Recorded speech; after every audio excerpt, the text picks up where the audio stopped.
Tonight on the In All Kinds of Weather forecast, Florida smashes Auburn. Todd Golden's number 6 ranked Florida Gators take apart the Auburn Tigers on their home floor.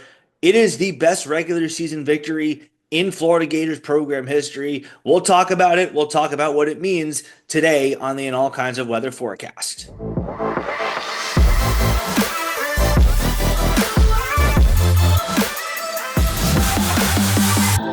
And welcome back to the In All Kinds of Weather forecast. I am your host, Neil Schulman. You can follow me on Twitter and Instagram at All Kinds Weather. Before we go any further, please be sure to like, subscribe, comment, tell your friends, give us a 5-star rating and a nice review on Apple Podcasts. All that stuff helps us bring you more great Gators content.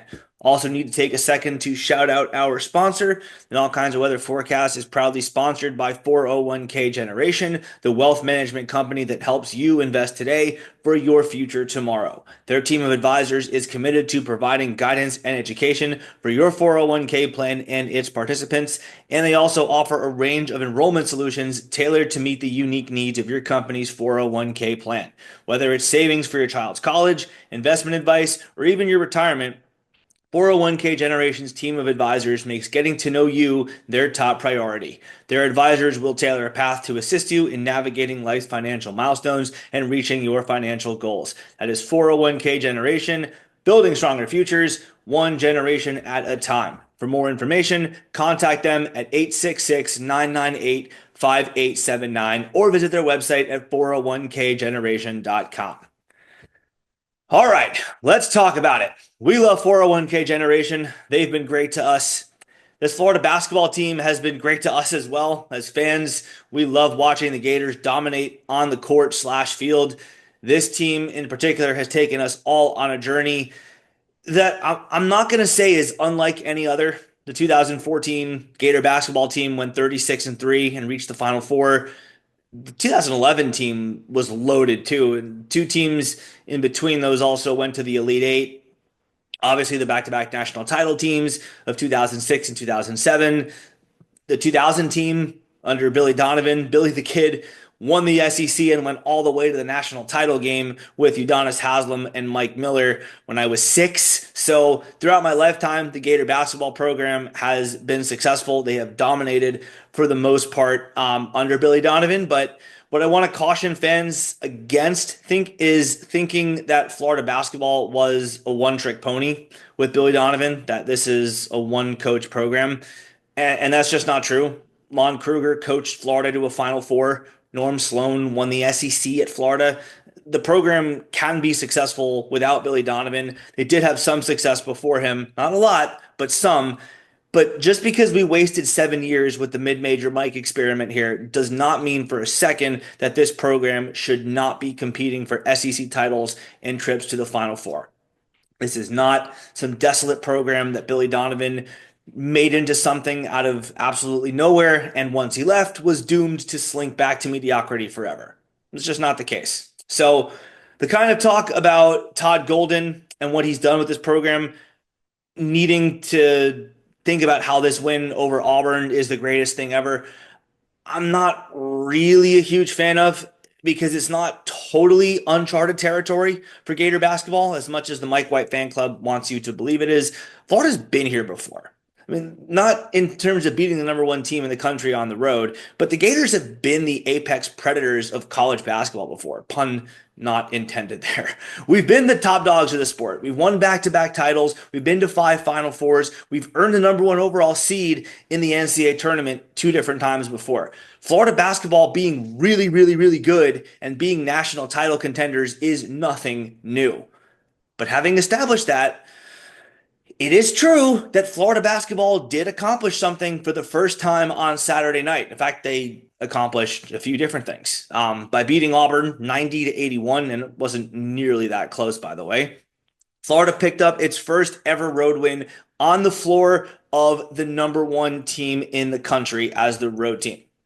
Also, Florida's second win over the AP number 1 team in the country this year. Gators also sledgehammered Tennessee by 30 earlier this season. And that's the first time ever that the Gators have beaten 2 AP number 1 ranked teams in the same season. Florida is 4-17 all time against the AP number one. They're 2-0 this year. Talk about a resume for the NCAA tournament. How is this game won for Florida? Well, it's really crazy to think about. Auburn has the number one offense in the country, both in pure offense and adjusted offense, which is Ken Palm's advanced statistic for points scored per 100 possessions on offense. I happen to like that more than the overall number because it takes tempo and well, your overall chances to score, the overall number of times that you have the basketball on offense, takes all that into account. And Auburn's done that against the number one strength of schedule in the country, too. Florida's just hit more shots. Florida just simply beat Auburn at its own game. Their offense did more than Auburn's. And Auburn hit 7 threes in this game, which isn't terrible, but just not enough to match the 13 threes that Florida hit. Urban Klajar had 3 of them. Walter Clayton had 4. Clayton, by the way, led Florida with 19 points. And then when Florida did miss, Alex Condon and Thomas Houck would more often than not get the board and give the Gator offense a second chance on that trip down the floor. Condon with 10 rebounds, Thomas Houck with 9, including 2 at the end of the game to put it away. We'll get to that in a second. What a game by Thomas Houck. He doesn't start. Maybe it's time to have the discussion that he probably should, but he doesn't. Ruben Chinyelu does get some boards for Florida. Thomas Houck is just more productive. But what a game by Thomas Houck. Coming off the bench, 16 points, 9 rebounds. It's the stuff that just doesn't even show up in the stat sheet that really makes you go, wow. Wow, Thomas Houck, look at that. Look at that play he just made on the court. That just counts as one single tally in the stat sheet, but changes the game. 7.5 minutes to go. Florida's way up at this point, or they were way up. It was 68-47, but Auburn made a run and they cut the deficit down to 76-67. Florida now has the ball. Shot clock is running down. Denzel Aberdeen notices it's running down, drives, puts up a desperate contested layup, doesn't go. Meanwhile, before Aberdeen began his drive, he was on the left side outside the three-point line. Thomas Houck is on the right side, similar spot, outside the three-point line, but on the other side, the right side. Second after Aberdeen starts his drive, Thomas Houck sprints down the lane. He essentially follows Aberdeen just from the other side to meet him at the rim. From the other side of the lane, jumps over 2 Auburn defenders for the board, and he pulls it down. Kicks it back out. Second chance for Florida. Houck then retreats back outside the three-point line as Florida resets the offense. Walter Clayton puts up a 3. No.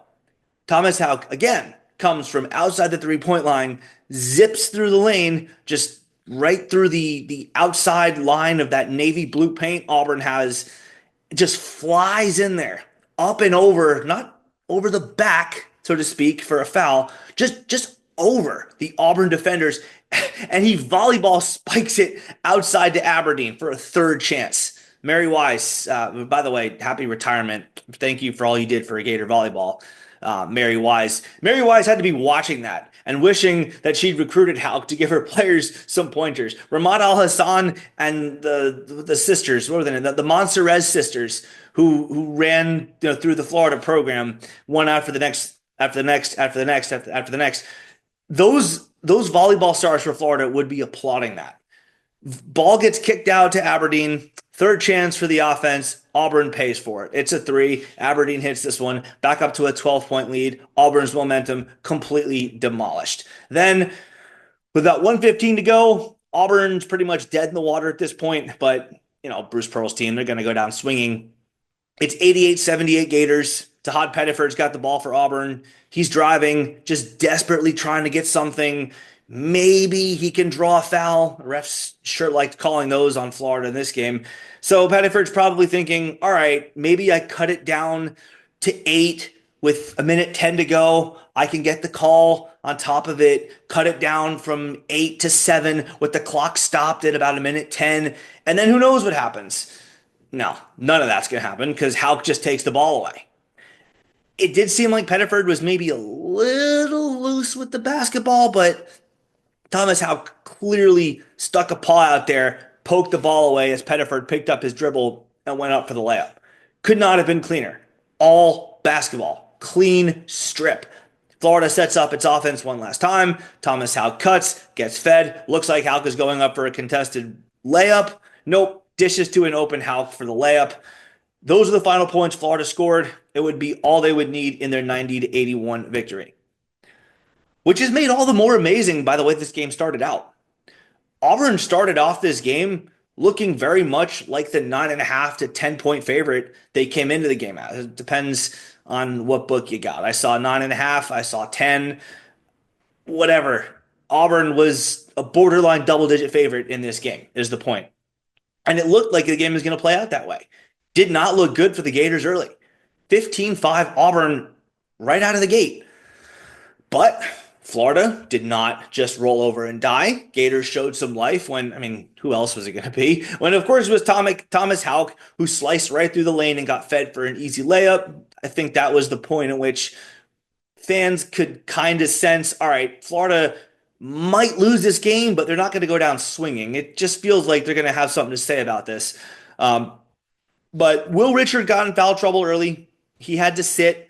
Florida already, of course, without Elijah Martin in this game, arguably their best player. He was kind of cold the last couple of games, but he's arguably the most talented player Florida has. It's him or Walter Clayton. And now they don't have Richard for a lot of the game. So that's a really bad recipe for the Florida Gators. And Auburn did some things well on this game. Their flex cuts, which the analysts were talking about as being problematic for Florida, well, that showed up. Their flex cuts did get them some easy looks. Auburn would hit them. I mean, Ruben Chinyelu, I say that because Chinyelu had an open dunk, tried to do a no glass layup, and he missed it. Auburn did not miss their bunnies. When they had chances to, they dunked it. They got layups. They hit the easy buckets that you expect D1 basketball players to hit. Florida does not always do that. As we saw in this game, Chinyelu missing a dunk slash layup that looked like he couldn't decide what he wanted to do. But anyway, their flex cuts got them some easy looks. They forced 12 Florida turnovers, 6 of them live ball turnovers. Miles Kelly, a fantastic day for Auburn, 22 points. Jonai Broom definitely did not live up to his player of the year billing, but still 18 points, 11 rebounds, 6 assists. He's not that far away from a triple double, just 4 assists short with a double double, by the way. Definitely not a bad showing by anyone else's standards. They just couldn't match the Gators' pace. They did not have the depth that Florida had. Florida hit 13 threes on this day, as I mentioned earlier. Florida also hit 15 of 18 free throws. Team that's really struggled from the line this year. Not in this game, not in Neville Arena. 15 of 18, 83.3%. And obviously they're going to have good nights and bad nights.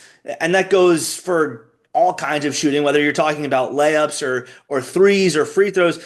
Obviously you're going to have good nights and bad nights, but that's a really nice sign that Florida was able to go into this environment where everybody wants your blood and you're able to connect. 15 of 18 is pretty damn good for a team. And now we get to talk about what this win means for the Florida Gators. You know, you beat number one. That's cool. But anyone can win one straight game in isolation, right? It is a long season. Back to the grind. There is still 6 weeks. No, about, 6 weeks. 6 weeks, we'll say. 6 weeks still to go in the regular season, including the SEC tournament. So what does this mean? Does this change anything about the Gators' postseason outlook? Well, yes and no. No, in the sense that we know Florida is a really good team. We knew that before this game. We've seen Florida take apart Tennessee. I know North Carolina isn't that good, but we saw the Gators win a road game against a team that, if nothing else, you have to admit, does have natural talent. They don't have the size that Florida has, but that's a talented team over there in Chapel Hill. Florida goes into Charlotte. That's a road game. Gators win that game. We saw that Florida could essentially just take a nap for a half against Missouri and still almost win. I know, I mean, that's the Gators' worst showing of the year, But in that worst showing of the year, you saw Florida just take the first half off and still almost win against a Missouri team that's ranked in the top 15 right now. That's the Gators' worst performance of the year. They're toe to toe with a top 15 team in the country on their worst night of the season. We saw what Florida was able to do throughout the course of the SEC play so far. I mean, the Gators have been taking apart the teams that they're supposed to beat. We've seen the Florida Gators obviously handle all their non-conference opponents with relative ease. 4-0 against the ACC. Gators going into Rupp, beating Arkansas on the road. That's not easy. Actually, I shouldn't say Missouri was the worst showing of the year. South Carolina was probably worse, where you trail for almost the entire game, minus 6 seconds because you're able to hit the final bucket of the game and survive that one and pull that out. But we've seen what this team can do. That's the point here. We have seen what this Florida team can do. We know that this is a national title contender. Texas is not a terrible team. They're probably a fringe NCAA tournament team, maybe a 10, 11 seed. Florida rips them apart, just absolutely demolishes them. Georgia, another one, a fringe NCAA tournament team, probably a 9 or a 10 seed right now. Gators beat them by 30. I mean, Florida is consistently ripping apart these NCAA tournament type teams. And Florida probably should have beaten Kentucky. If they just get one more stop, if they get a call here or there on the road in Lexington, Florida probably wins that game too.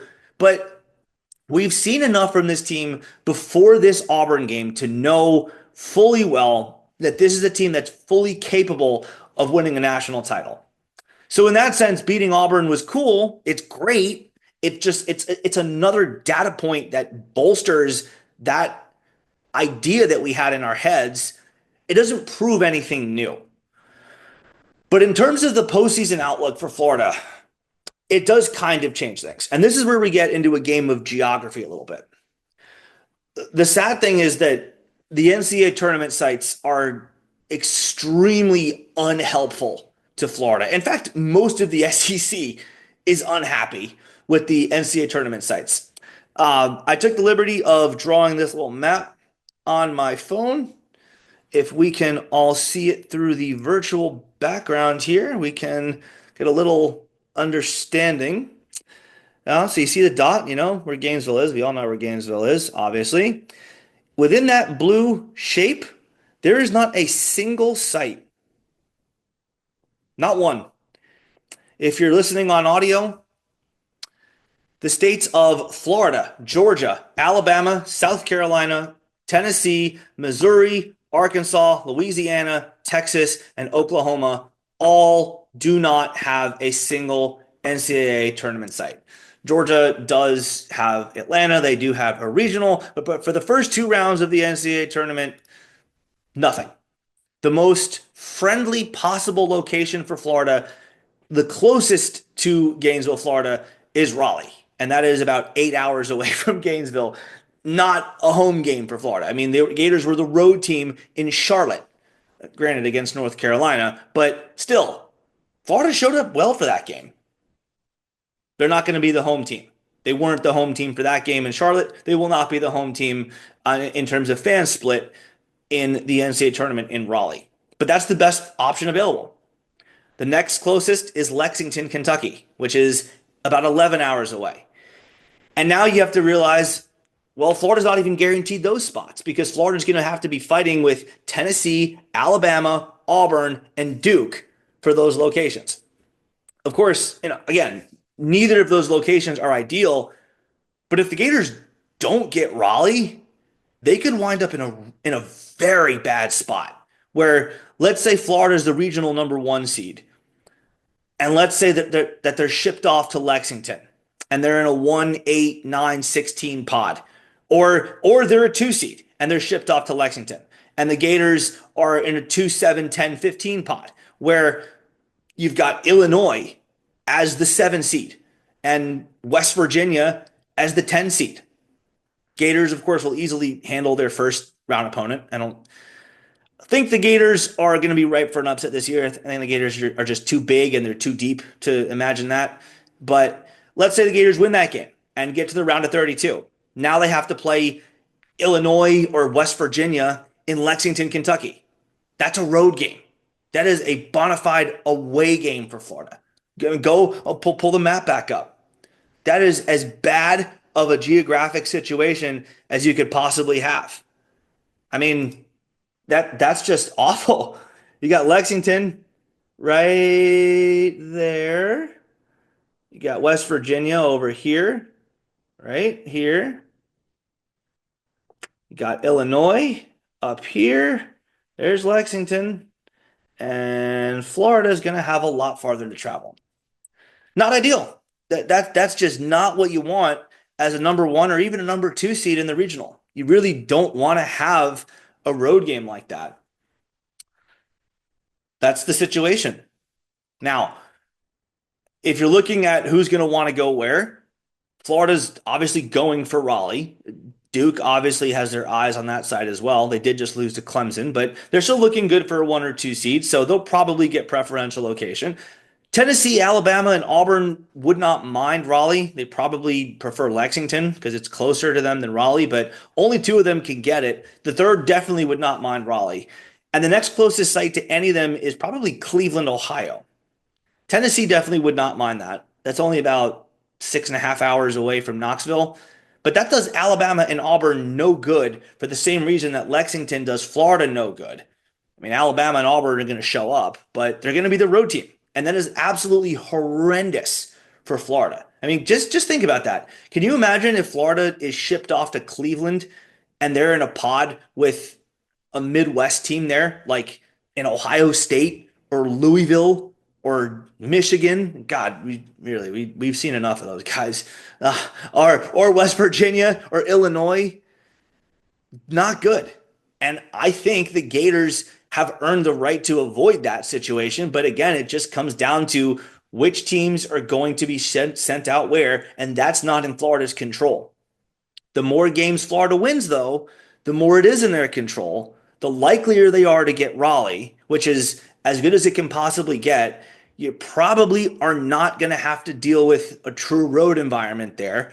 Probably going to be neutral, but still not ideal. There's no Tampa, there's no Orlando, there's no Jacksonville, there's no Birmingham, Alabama, there's nothing in South Carolina this year. There's no New Orleans even this year. That's not even great for Florida. But then there's no Nashville. There's nothing that Florida's going to be the home team for location wise. The best you can hope for is to not be the true road team. I guess Raleigh does have a decent Gator contingency, but it's still nowhere close to ideal. But anyway, all this is to say that yes, Florida is absolutely a top five team in the country. They will most likely be a one or a two seed in their regional unless they just completely fall apart. But that's why getting themselves ahead of those other teams in the top five matters. As the selection committee is going to give the Gators or whoever's number one and number two the preference in terms of where they play. And I know that this entire geography segment comes after Florida just took down the number one team in the country on their home floor. Yes, Florida could do it again with a de facto road win over an 8 or 9 regional seed, which will be a lot easier of a task than beating Auburn was. But it just becomes a matter of earning the right to play on easy mode versus hard mode because of what you achieved in the regular season. And easy mode and hard mode don't guarantee you anything because upsets of top teams in de facto home games happen all the time in the NCAA tournament. In fact, I'd say the NCAA tournament is in part defined by them. But because the tournament is so big, and we now know for a fact that Florida is going to play in it, because, I mean, let's face it, Florida could literally lose out at this point, and they still have 20 wins, which typically gets teams from the SEC in the NCAA tournament. So I can say that. We now know for a fact Florida is going to play in the NCAA tournament. But because it's so big, and because of that, there is the enjoy the ride part of this journey, this team's upcoming last month of the regular season. But if you're talking about what's left to play for the Gators, are there rewards for big wins? And are there consequences for bad losses the rest of the way? Yeah, sure. Totally. Absolutely. There are. If Florida slips a little bit down the stretch and they get shipped off to Cleveland or Milwaukee and they're in a pod with one of those Midwestern teams, well, now their road is a whole lot harder than it should have been. Now the road to get to the Sweet 16, to get to the Final Four, is a lot more difficult than it probably should have been. So, yes, there's also the SEC. That would be nice. It'd be cool. It's kind of a fool's gold achievement nowadays, not just in basketball, but honestly in pretty much all of college sports. Yeah, it's cool. Winning the SEC is nice. It's a trophy. It's a number on a banner. You get rings if you win it. It's not the ultimate goal. It's not the main thing that this team is playing for. And so let's close this show out with the enjoy the ride part. I mean, to be totally fair, Auburn did not defend the three that well. They didn't really follow the ball. They turned their backs on it sometimes, and they just gave up some contested looks to Florida. Florida, to their credit, hit them. They did not miss their uncontested threes. And Auburn probably should not be letting Thomas Houck and Alex Condon just own them on the boards like that, especially not Houck with some of those trampoline jumps over the big guys. I mean, I love Thomas Houck. You can't teach that energy and that drive that he has. Auburn, you got to establish position better. You got to box him out better. You can't let that happen. Like Auburn fans are going to watch that tape. They're going to watch those highlights, and they're going to be pulling their hair out.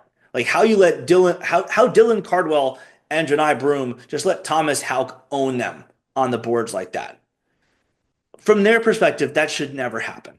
But Florida's a legitimate contender too. And at some point, Thomas Houck developing a reputation for doing that on all these different nights against all these different opponents, all these different individual times throughout the course of those games, you have to think, okay, that's just a pattern. Thomas Houck just is that kind of guy that's going to do that consistently. You can count on that. Florida is a legitimate national title contender in the same breath, bringing the show all the way back full circle now. This is not uncharted waters for Florida. I mean, beating number one on the road is, and beating two number one teams in the same year is uncharted territory. But big picture, being a consistent top five ranked team and pegged by the bracketologists as a 1 or a 2 seed and being talked about as a Final Four contender is not untested territory for Florida. It is, though, pretty rare. Because even the 4 straight Elite Eight teams that Billy Donovan had, the last one was thought of in this realm for sure because they went 21-0 against the SEC. Maybe the first one, the 2011 team, they definitely had some big wins, got a 2 seed in the regional, kind of flirted with that top 5 ranking at some point in the regular season. They were top 10 at points in the year. Maybe the middle 2 teams, the 2012 and 13 teams, the one with Bradley Beal, they were nowhere close to this dominant. They made runs.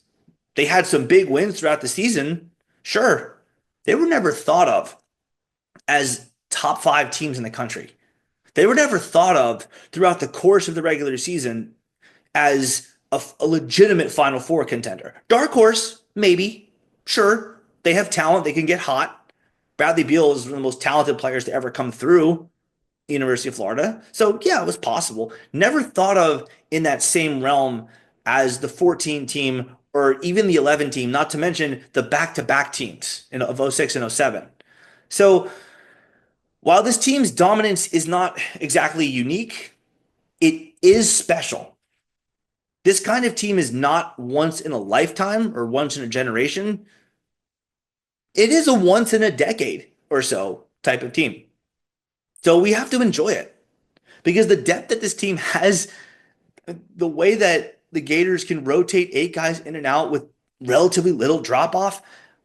I do think that Chinyelu and Alexis do have something to be desired on the offensive side of the ball, but you could do a lot worse than those 2 guys plus Houck and Condon as your rebounders.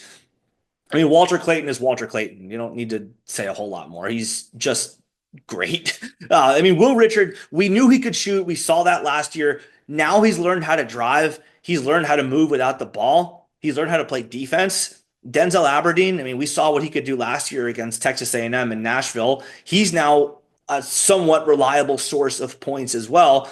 Urban Klajar finally earning himself more minutes. He does have some work to do on the defensive side before he can be trusted in key situations. But I mean, man, can he shoot? If he keeps improving as a defender, he can be very, very dangerous. And the last thing I'll say is this is not catching lightning in a bottle because not only has Florida had success before, but this team, I don't think this nucleus of guys, and especially the head coach who got them here, I don't think they're going anywhere.